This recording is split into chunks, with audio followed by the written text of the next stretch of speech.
El capítulo 12 de Apocalipsis, que ya hemos leído otras veces, que ya hemos visto en la escuela dominical, que de vez en cuando vamos a seguir viendo, por ejemplo, hoy, comienza de la siguiente manera, Apocalipsis 12. Apareció en el cielo una gran señal. Esto ya hemos explicado muchas veces. Una mujer vestida del sol con la luna debajo de sus pies y sobre su cabeza una corona de 12 estrellas. Y estando encinta clamaba con dolores de parto en la angustia del alumbramiento. También apareció otra señal en el cielo. He aquí un gran dragón escarlata que tenía 7 cabezas y 10 cuernos y en sus cabezas 7 diademas. Y su cola arrastraba la tercera parte de las estrellas del cielo y las arrojó sobre la tierra. Y el dragón se paró frente a la mujer que estaba para dar a luz a fin de devorar a su hijo tan pronto como naciese. Y ella dio a luz un hijo varón que regirá con vara de hierro a todas las naciones. Y su hijo fue arrebatado para Dios y para su trono. Y la mujer huyó al desierto donde tiene lugar preparado por Dios para que allí la sustenten por 1260 días. Y después hubo una gran batalla en el cielo. Miguel y sus ángeles luchaban contra el dragón, y luchaban el dragón y sus ángeles, pero no prevalecieron ni se halló ya lugar para ellos en el cielo. Y fue lanzado fuera el gran dragón, la serpiente antigua, que se llama Diablo y Satanás, el cual engaña al mundo entero. Fue arrojado a la tierra y sus ángeles fueron arrojados con él. Entonces oí una gran voz en el cielo que decía: ahora ha venido la salvación, el poder y el reino de nuestro Dios y la autoridad de su Cristo, porque ha sido lanzado fuera el acusador de nuestros hermanos, el que los acusaba delante de nuestro Dios día y noche. Y ellos le han vencido por medio de la sangre del Cordero y de la palabra del testimonio de ellos, y menospreciaron sus vidas hasta la muerte, por lo cual alegraos cielos y los que moráis en ellos. Ay de los moradores de la tierra y del mar, porque el diablo ha descendido a vosotros con gran ira, sabiendo que tiene poco tiempo. Y cuando vio el dragón que había sido arrojado a la tierra, persiguió a la mujer que había dado a luz al hijo varón. Y se le dieron a la mujer las 2 alas de la gran águila, para que volase de delante de la serpiente al desierto, a su lugar, donde es sustentada por un tiempo y tiempos y la mitad de un tiempo. Y la serpiente arrojó de su boca tras la mujer agua como un río, para que fuese arrastrada por el río. Pero la tierra ayudó a la mujer, pues la tierra abrió su boca y tragó el río que el dragón había echado de su boca. Entonces el dragón se llenó de ira contra la mujer y se fue a hacer guerra contra el resto de la descendencia de ella. Noten esta expresión, resto de la descendencia de ella, porque a lo mejor nos resulta útil después. Los que guardan los mandamientos de Dios y tienen el testimonio de Jesucristo. Pues tiene que ver esto con el Día del Niño. Bueno, tiene que ver. Estábamos en un congreso de Lapen, en la vecindad de la ciudad de Carlos Paz, hace unos 5 años más o menos, uno de los congresos tan lindos que hace Lapen de vez en cuando.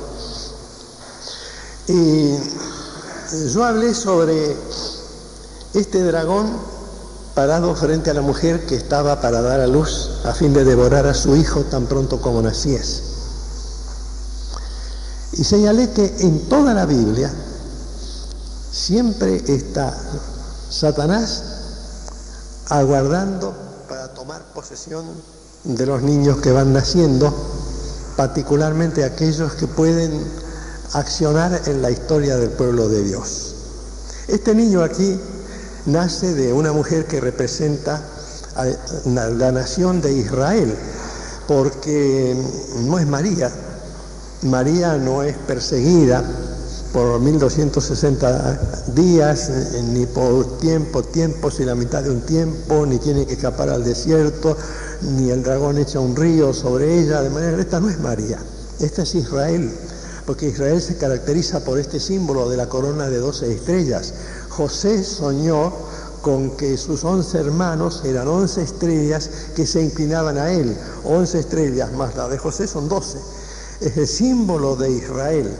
Entonces, lo que van a hacer aquí, este niño que nace de Israel, porque nace en la tierra de Judá, que pertenece a esa tribu de Judá, que pertenece al linaje de David y que está en el pueblo judío, el que nace allí es Jesús. Pero no solamente Jesús, porque en este lenguaje del Apocalipsis se habla de este hijo arrebatado para Dios y para su trono. Y es cierto que Jesús fue arrebatado, si lo aplicamos a Jesús, es cierto que primero se nos menciona en la palabra de Dios, en el capítulo 1 del libro de los Hechos, que Jesús, después de saludar a sus discípulos, dice el versículo 9, primero le dio las instrucciones sobre la gran comisión. Dice el versículo 9, habiendo dicho estas cosas, viéndolo ellos, fue alzado y le recibió una nube que le ocultó de sus ojos, es decir, fue como arrebatado, llevado. Y estando ellos, los discípulos, con los ojos puestos en el cielo, entre tanto que él se iba, y aquí se pusieron junto a ellos dos varones con vestiduras blancas, los cuales les dijeron: varones galileos, ¿por qué estáis mirando al cielo? Este mismo Jesús que ha sido tomado de vosotros, es decir, que ha sido arrebatado de vosotros al cielo, así vendrá como le habéis visto ir al cielo. Así que este niño es Jesús. Pero también este niño es el cuerpo de Cristo, porque la Biblia contiene específicamente estas promesas: regirá con vara de hierro a todas las naciones, y su hijo fue arrebatado para Dios y para su trono. La promesa de regir con vara de hierro a todas las naciones la estuvimos estudiando el martes aquí. Y esa promesa, para no repetir las mismas cosas, es una promesa dada también al cuerpo de Cristo, es decir, a la iglesia, porque la iglesia va a reinar junto con Jesucristo según todas las profecías que estamos estudiando en estos días. Y entonces hay aquí una promesa que es doble. Es una promesa para Cristo y para el cuerpo de Cristo, porque lo que nace de Israel es Cristo y es la iglesia. Nosotros hemos nacido de Israel. Nosotros pertenecemos a la cultura judeo-cristiana. Nuestro gran fundador, el Señor Jesucristo, fue judío. Nunca tenemos que olvidar esto, que los judíos se porten mal, que no sean simpáticos, que a veces nos causen dolores de cabeza, es un tema aparte. Pero que Jesús era judío no lo tenemos que olvidar. Que todos los discípulos eran judíos no nos tenemos que olvidar. Que la iglesia que nació en Jerusalén era judía no tenemos que omitirlo. Es decir, la iglesia nació también de esta mujer que es Israel. Esto está señalado ahí. Pero lo que nos interesa hoy es que, siendo el parto uno de los hechos que Satanás debía impedir, porque Satanás nunca quiso que Jesús naciera, esto es obvio. Esto es una cosa elemental en la historia de la vida de Jesús. Ustedes saben que cuando Herodes, según dice el Evangelio de Lucas, se enteró según el Evangelio de Mateo, se enteró del nacimiento de Jesús, entonces se asustó y ordenó matar a todos los niños menores de 2 años que vivían allí en Belén. ¿Para qué? Para tratar de matar a Jesús. Es decir, el dragón, ahora tienen la figura de Apocalipsis 12, el dragón, que la Biblia dice que es el diablo y Satanás, que trataba de devorar al niño tan pronto naciese, al niño que venía de la nación israelita. Ese dragón estaba actuando aquí en el caso del Evangelio de Mateo, cuando, ofendido Herodes por la imposibilidad de saber dónde estaba y quién era el Hijo de Dios, entonces dice Mateo 2:16 que Herodes se vio burlado por los magos, se enojó mucho y mandó matar a todos los niños menores de 2 años que había en Belén. Pero el problema es mucho anterior, es muy anterior. Ustedes saben que cuando Adán y Eva pecaron, hubo un diálogo muy importante entre Dios y el diablo.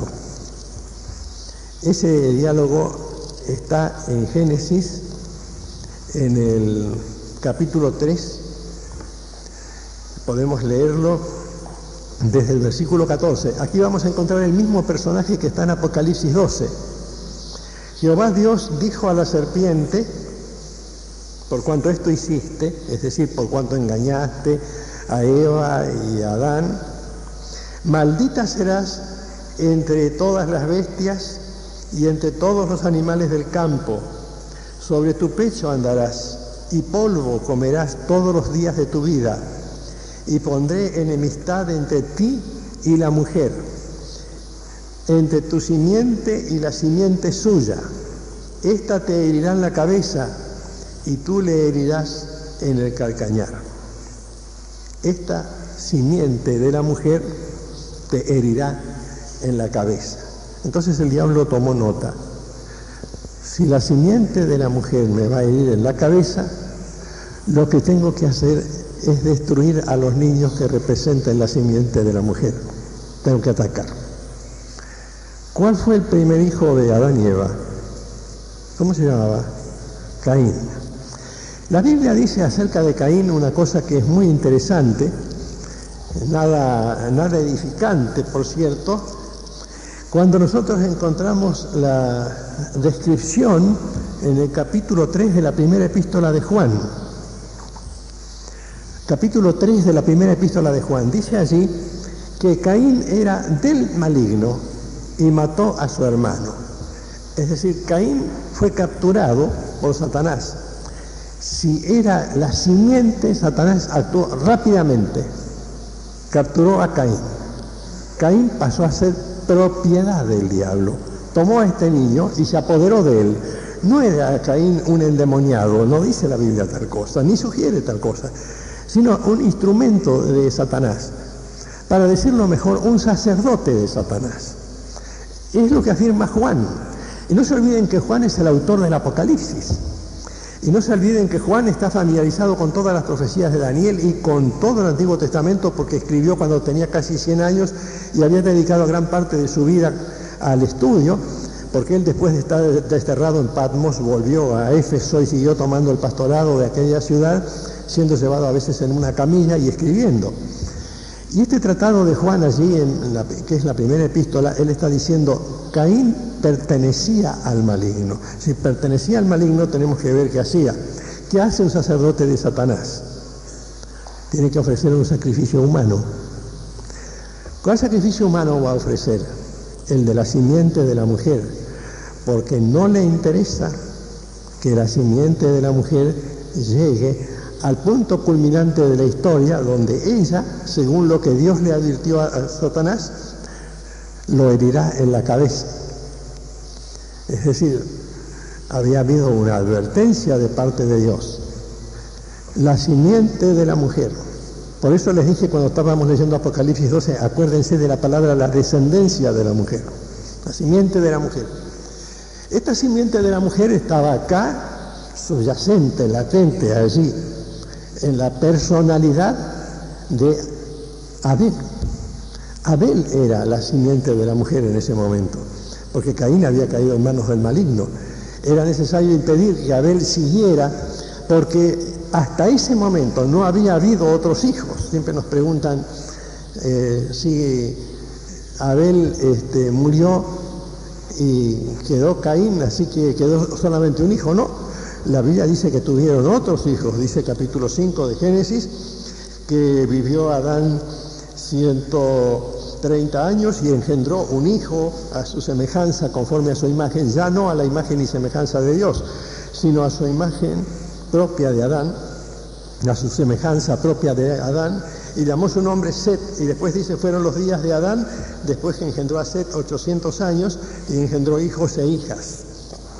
Pero en ese momento, para el diablo, que no tiene don de profecía, que solamente puede saber algunas cosas, intuir algunas cosas, la persona que representaba la simiente, la persona que representaba el camino hacia Cristo, hacia el Mesías, que él sabía que en algún momento de la historia podía aparecer, era Abel. Entonces lo mató. ¿Por qué causa lo mató? Porque él era Caín del maligno. Es lo que dice la Biblia. Lo mató porque era del maligno, es decir, porque Caín era del maligno, era un instrumento de Satanás. Quiere decir que Satanás se propuso destruir ahí la simiente de la mujer y no lo consiguió.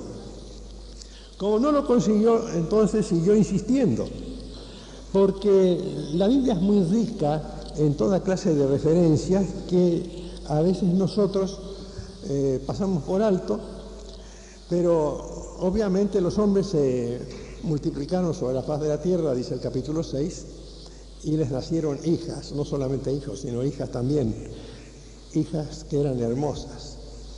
Y entonces, viendo los hijos de Dios, que las hijas de los hombres eran hermosas, tomaron para sí mujeres, escogiendo entre todas. Entonces Dios dijo: no contenderá mi espíritu con el hombre para siempre, porque ciertamente él es carne, mas serán sus días 120 años. Y había gigantes en la tierra en aquellos días. Y también después que se llegaron los hijos de Dios a las hijas de los hombres y les engendraron hijos. Estos fueron los héroes de la historia mítica, no mística, del mito. Los valientes que desde la antigüedad fueron varones de renombre. ¿Qué quiso hacer el diablo para cortar la simiente? En primer lugar, lo que se dice aquí es que estos hijos de Dios no eran seres humanos, aunque algunos los interpretan así, diciendo eran hijos de Dios porque eran seres humanos más sofisticados, digamos, más buenos, con una conducta más sana. Pero no es así, porque el Antiguo Testamento no tiene el mismo tipo de definiciones que tiene el Nuevo Testamento. En el Nuevo Testamento uno puede decir, bueno, los hijos de Dios son aquellos que no nacieron de sangre, ni de carne, ni de voluntad de varón, sino de Dios. Eso podemos decirlo aquí. A los que le recibieron, a los que creyeron en su nombre, les dio la potestad de ser hechos hijos de Dios. Pero en el Antiguo Testamento se llamaba hijos de Dios a los ángeles. Por ejemplo, en el libro de Job, nosotros tenemos esto con toda claridad. Dice el libro de Job, capítulo 1, versículo 6, un día vinieron a presentarse delante de Jehová los hijos de Dios, entre los cuales vino también Satanás, miren qué flor de hijos de Dios. Pero eran los hijos de Dios en el lenguaje del Antiguo Testamento. Por otra parte, si ustedes se fijan en las epístolas de estos autores, a veces les prestamos menos atención porque están ahí, son epístolas chiquititas, cortitas, como la de Judas, no el Iscariote, siempre aclaro por si hay alguna visita. Judas cuenta de algunas cosas que nosotros tenemos que considerar. Si leemos con cuidado, vamos a ver lo siguiente. Dice el autor de Judas, después vamos enseguida a Pedro. Yo quisiera leer toda la carta, pero voy a leer solamente el versículo 6. Estoy buscando con la vista cuánto tiempo hay ahí en el reloj. A los ángeles que no guardaron su dignidad, sino que abandonaron su propia morada, los ha guardado bajo oscuridad en prisiones eternas para el juicio del gran día. Así que uno lee, ojo que hay ángeles que no guardaron su propia dignidad, y si esto está considerado a la luz del lenguaje del Antiguo Testamento, entonces nosotros tenemos que ver quiénes fueron esos ángeles. Dice la segunda epístola de Pedro, en el capítulo 2, versículo 4, porque Dios no perdonó a los ángeles que pecaron, sino que arrojándolos al infierno los entregó a prisiones de oscuridad para ser reservados al juicio. ¿Y cuándo? Dice el versículo 5, no perdonó al mundo antiguo, sino que guardó a Noé, pregonero de justicia, con otras 7 personas, trayendo el diluvio sobre el mundo de los impíos. Es decir que esto ocurre en los tiempos de Noé. Dice la primera epístola, ahora de Pedro, en el capítulo 3, El versículo 18, Cristo padeció una sola vez por los pecados, el justo por los injustos, para llevarnos a Dios, siendo a la verdad muerto en la carne, pero vivificado en espíritu, en el cual también fue y predicó a los espíritus encarcelados, los que en otro tiempo desobedecieron, cuando una vez esperaba la paciencia de Dios en los días de Noé. Quiere decir que en los días de Noé hubo ángeles, hijos de Dios, que no guardaron su dignidad, que pecaron, que ofendieron a Dios. Y la Biblia dice en este capítulo 6 de Génesis que cuando vinieron estos hijos de Dios, entre comillas, hijos de Dios veterotestamentarios en el lenguaje del Antiguo Testamento, cuando aparecieron, Dios decidió destruir el mundo con el diluvio para evitar que, no solamente por el castigo, porque el castigo eterno está enseñado en la Biblia fuera de los márgenes de este planeta también, sino porque había una contaminación, un atentado contra la simiente, había el intento de crear una nueva raza que no fuera la simiente de la mujer. Esto fue un atentado satánico y Satanás es mencionado clarito en el libro de Job como uno de los hijos de Dios en el lenguaje de entonces. Esto hay que estudiarlo muy bien porque cualquier otra interpretación se escapa de las bases teológicas del Antiguo Testamento y del Nuevo Testamento en cuanto a la definición de lo que es de verdad un hijo de Dios en un testamento o en el otro. El caso es que Satanás no pudo ahí. Entonces tomamos uno o dos ejemplos más así, apelando a la memoria de ustedes. Por ejemplo, lo que está en el libro de Éxodo, cuando Faraón decidió que se mataba a todos los varones. Todos los varones de Israel que nacieran había que matarlos y le habían dado instrucciones a las parteras, acá no tiene que nacer ningún varón más, esto hay que cortarlo. ¿Por qué? Había que cortar la simiente. Entonces había que destruir todo varón que apareciera, porque Satanás siempre atacó la simiente de la mujer. Y una mujer tuvo la audacia de poner a Moisés en una canastita, dejarlo flotando en el río para que la hija de Faraón lo adoptase y Moisés pudiera garantizar que la simiente de la mujer iba a seguir, porque Moisés simplemente fue un garante para impedir la disolución de esa continuidad que se va demostrando a través del tiempo. Cada vez que hay una claudicación en el pueblo de Israel, aparece siempre el personaje que Dios levanta allí para continuar con esa simiente, a pesar de que el pueblo no lo merecía. Cada niño entonces trae un destino en la Biblia. Los niños que van apareciendo, nosotros les dedicamos todo un congreso, me tocaba todos los días el estudio bíblico sobre los niños en la Biblia, pero en la sucesión histórica, no aislados, sino los niños que la Biblia va mencionando y el elemento histórico que muestra que Dios protege la simiente de la mujer. Por ejemplo, el caso de mi tocayo Samuel.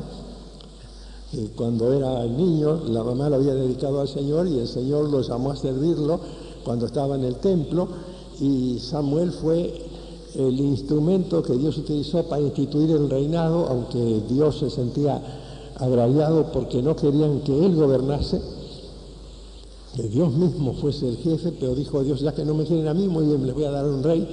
Les dio a Saúl, les dio a David, y David es el rey que representa la simiente de la mujer, porque por eso se le dice a Jesús el hijo de David. Ahora, uno tiene hijos. Yo el otro día me sentía muy orgulloso en Buenos Aires porque estuvimos en la junta directiva del seminario y cuando terminamos la reunión me iba yo a la estación Retiro para tomar un colectivo a la noche tarde y dice Fede, no papi, ¿cómo? Porque mi hija me ve a mí, yo también me veo a mí misma así, como un viejito. Dice, ¿cómo te vas a ir solo a la terminal? Te acompaño. Pero vos me vas a acompañar a mí. ¿De dónde se ha visto que una mujer joven tiene que acompañar a un hombre hasta la terminal? Tenés que hacerte todo el viaje. No, papi, te acompaño. Bueno, vino a acompañarme porque quería cuidarme que yo no me perdiera. No sé qué, pero me mostró mucho afecto. Bueno, lo que hizo Febe me hacía pensar en la manera como Dios protege a quienes deben ser los garantes de la continuidad de ese linaje. Por eso es que cuando llegamos a Apocalipsis, otra vez cerramos el breve estudio con Apocalipsis 12 de nuevo. En Apocalipsis 12 nosotros encontramos dos etapas. Primero, el Hijo es arrebatado para Dios y para su trono. Segundo, hay una descendencia de la mujer que recibe esa misma promesa. Y por eso esta descendencia es atacada, pero hay una palabrita que hay que mirar muy bien en el versículo 17. Cuando el dragón pierde la batalla contra la simiente de la mujer inicial, que es Jesús y la iglesia, cuando ve que la iglesia es arrebatada, como vamos a ver eso en la lección de la escuela dominical, ahí no voy a entrar, entonces se llena de ira, dice el versículo 17, contra la mujer, pero no puede atacarla porque lo que quiere atacar es otra cosa. Va a hacer guerra contra el resto de la descendencia de ella. ¿Qué quiere decir el resto? El resto de la descendencia. Satanás fracasa en su lucha contra la descendencia principal de la mujer, que es Cristo y la iglesia. Entonces le queda el resto de la descendencia, el residuo al cual se refiere el apóstol Pablo cuando explica a los romanos que el pueblo de Israel será redimido después, como veíamos el martes, después de haber entrado todos los gentiles. Tenemos aquí este pasaje en el capítulo 11 de la carta a los romanos. Dice el apóstol Pablo: digo pues, ¿ha desechado Dios a su pueblo? En ninguna manera, porque también yo, está diciendo, también yo soy de la descendencia de la mujer, yo soy de la descendencia de Abraham, de la tribu de Benjamín, y este grupo que queda allí salvo es un grupo en el cual se va a cumplir la promesa de Dios, porque irrevocables son los dones y el llamamiento de Dios, dice el versículo 29. Es decir, Dios redimirá a este pueblo que somos nosotros, a la iglesia, pero después de redimirnos a nosotros y de llevarnos con Él, queda el resto de la descendencia, es el resto de aquellos israelitas en los cuales se tiene que cumplir la promesa. Yo he visto a estos hermanos, tal vez algunos se acuerden, no sé si Daniel se acordará, pero Daniel es mucho más joven que yo, un predicador judío que se llamaba Jonás Kautamel, que vivía en Buenos Aires y predicaba mucho en la capital federal, ¿no? Era judío de pura cepa, de raza judía israelita, de los pies a la cabeza, un predicador fenómeno, medio grandote así, ¿no? Y él decía: los judíos que nos convertimos ahora somos la iglesia de Cristo, pero después del arrebatamiento habrá el resto de la descendencia, el resto, pero solamente el resto, dice la Biblia, es decir, el resto de aquellos judíos que no lo son simplemente, como estudiábamos el martes, por haber descendido de Abraham en algún sentido específico, físico, sino porque también hayan heredado en ese momento o hayan despertado en ellos, después del arrebatamiento, la fe que caracterizó a Abraham. Por eso nosotros leeremos después que el diablo lanza su agresión contra los santos. No sé cómo, los santos no fueron arrebatados ya. Los santos son arrebatados y aparecen los santos siendo perseguidos, tanto en las profecías de Jesús como en las profecías de Jesús en Mateo 24, por ejemplo, o en las profecías de Juan en el Apocalipsis.